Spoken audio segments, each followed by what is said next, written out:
नमस्कार, आप देख रहे हैं द इंडिया टॉप। मैं हूं आदेशपुरी। हम लगातार बीएसएससी यानी कि बिहार कर्मचारी चयन आयोग के इंटर स्तरीय परीक्षा को लेकर आवाज़ उठाते रहते हैं, खबर चलाते रहते हैं, क्योंकि ये ज़रूरी है बिहार के युवाओं के सुनहरे भविष्य के लिए और बिहार में होने वाले विकास कार्यों को लेकर।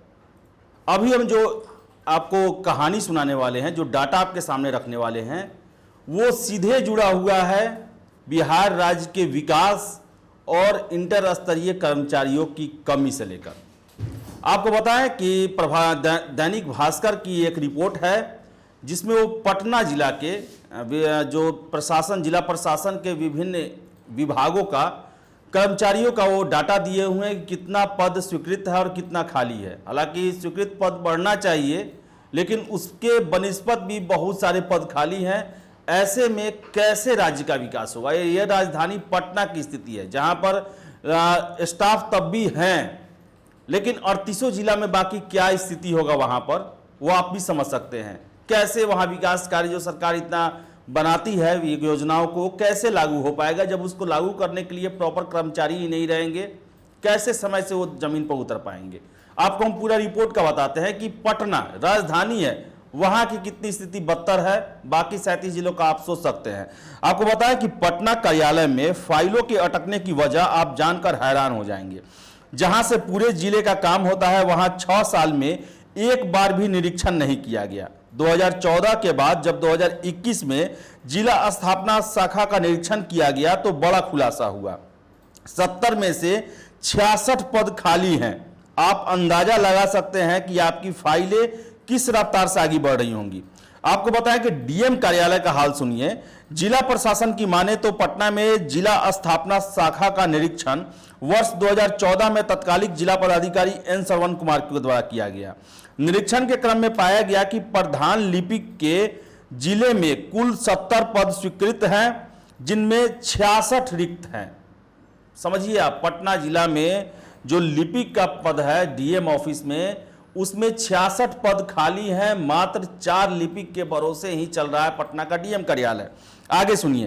प्रधान लिपिक के पद प्रोन्नति से भरने वाले पद हैं, जो न्यायालय के आदेश और सामान्य प्रशासन विभाग के निर्देश के आलोक में स्थगित हैं। पटना में 189 पदों पर नहीं है लिपिक। आपको बताएं कि जिला प्रशासन से मिली जानकारी के मुताबिक जिला में लिपिक के 189 पद खाली हैं।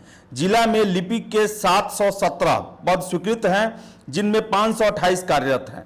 उसी तरह आशु टंकन यानी कि जो स्टोने के हैं 25 पद स्वीकृत हैं, जिनमें 9 कार्यरत हैं और 16 पद खाली है। चालक के जिला में 70 पद स्वीकृत हैं, जिनमें 19 कार्यरत है और 51 पद रिक्त हैं। पटना जिला में समूह घ के अंतर्गत कार्यालय परिचारी का 481 पद स्वीकृत है, जिनमें 335 कार्यरत हैं और 146 रिक्त है। वही अगर बात करेंगे अमीन की भी बिहार में बहाली बहुत दिनों से अटकी हुई है।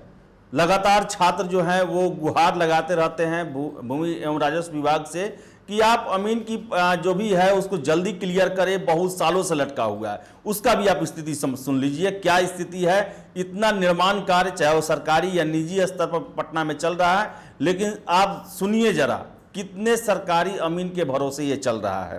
पटना में अमीनों के पद बड़े पैमाने पर खाली हैं। पटना में अमीन के 72 पद स्वीकृत हैं, जिनमें 2 कार्यरत हैं एवं 70 रिक्त हैं। राजस्व कर्मचारी के 331 पद स्वीकृत हैं, जिनमें 55 कार्यरत हैं और 276 रिक्त हैं। ये पद बीएसएससी इंटर स्तरीय से ही भरे जाएंगे। 7 सालों से ये परीक्षा चल रही है। उसके बाद आगे आपको बताएं कि ये पद जो हैं वो अभी तक भरने के लिए जो है जिला स्तर पर पूर्व में ही अधियाचना दी जा चुकी है, लेकिन जब आयोग ही सही तरीके से भर्ती प्रक्रिया को नहीं पूरा करेंगे तो आखिर कैसे जिलों में ये कर्मचारी जो है वो जाएंगे और विकास कार्यों में तेजी लाएंगे? आगे बताते हैं आपको कि इसमें दिया हुआ है जो रिपोर्ट है दैनिक भास्कर का, इसमें चर्चा किया हुआ है कि 2018 में हुई परीक्षा लेकिन चयन नहीं। ये बीएसएससी इंटर स्तरीय का ही चर्चा है। दैनिक भास्कर के उनके इस रिपोर्ट में, जिसमें कहा जा रहा है कि पटना में वर्ष 2018 में परीक्षा भी हुई थी लेकिन अभी तक पदस्थापना नहीं हुआ। जिलाधिकारियों ने लिपिकों की वरीयता सूची का निर्धारण 2 सप्ताह के अंदर करने का निर्देश दिया है ताकि वरीयता के आधार पर प्रभारी प्रधान लिपिक बनाया जा सके। जिले में कुल 36 लिपिक पर विभागीय कार्रवाई चल रही है, जिसमें 9 का निष्पादन हुआ और 27 लंबित हैं। वही आपको बता दें कि जिलाधिकारी ने स्थापना उपसमाहर्ता को समीक्षा कर निष्पादन कराने का निर्देश दिया है। सेवांत लाभ के मामले में इस वर्ष 13 सेवानिवृत्त कर्मियों को सेवांत लाभ दिया जा चुका है। विगत वर्षों में 10 सेवानिवृत्त कर्मियों को सेवानिवृत्ति लाभ दिया जा चुका है। तो आपको बताएं हम कि पटना जो कि बिहार की राजधानी है, रिप्रेजेंट करता है राजधानी किसी भी स्टेट के डेवलपमेंट को, और उसमें बहुत बड़ा योगदान होता है सरकार के कर्मचारियों का, जो कि विभागीय स्तर पर कार्यों में तेजी लाते हैं। उनके बदौलत विकास कार्य तेजी से जमीन पर पहुंचते हैं और डेवलपमेंट होता है, वो दिखाई देता है। लेकिन पटना का जब ये स्थिति है तो आप समझ सकते हैं बिहार के 37 जिले, वहां पर क्या स्थिति होगी, वहां पर कैसे डीएम ऑफिस चलते होंगे, वहां पर कैसे ये जो बिहार सरकार के 40-45 विभाग हैं वो कैसे कार्य करते होंगे। हम आपको बताएं कि कितने ऐसे यहां पर बिहार में जो प्रखंड हैं जहां से कोई भी योजना जो है वो जमीनी स्तर पर लागू किया जाता है, वहां पर 44-45 विभाग संभालने के लिए 5 से 6 स्टाफ होते हैं और उन्हें पूरा इलाका संभालना होता है। और जो आयोग हैं जिनका गठन ही किया गया कि सुचारू और पारदर्शी तरीके से समय समय पर कर्मचारियों की नियुक्ति की जा सके, वहां पर 7-7 साल लग जा रहा है। काउंसलिंग का इंतजार कर रहे हैं छात्र, अभी तक बीएसएससी इंटर स्तरीय जो है पूरा नहीं हुआ, हालांकि अंतिम फेज में है ये। तो ये जो रिपोर्ट है ये दर्शा रहा है कि आखिर बिहार पिछड़ा हुआ क्यों है, क्यों बिहार में सरकार जितना भी कोशिश करती है कि डेवलपमेंट के कार्य जो हैं वो तेजी पकड़े, लोगों को उसका फायदा मिले, लेकिन उसे लागू करने के लिए सरकारी कर्मचारी ही आपके पास नहीं रहेंगे तो कैसे वो समय रहते और सुचारू ढंग से लोग तक पहुंच पाएगा। तो ये रिपोर्ट जो है आंख खोलने वाला है और इसको ध्यान में रखते हुए सरकार को ये फैसला करना चाहिए कि जो भी आयोग हैं वो किस कारण से परीक्षाओं को लंबित किए हुए हैं, जिसका असर सीधे बिहार के डेवलपमेंट पर पड़ रहा है।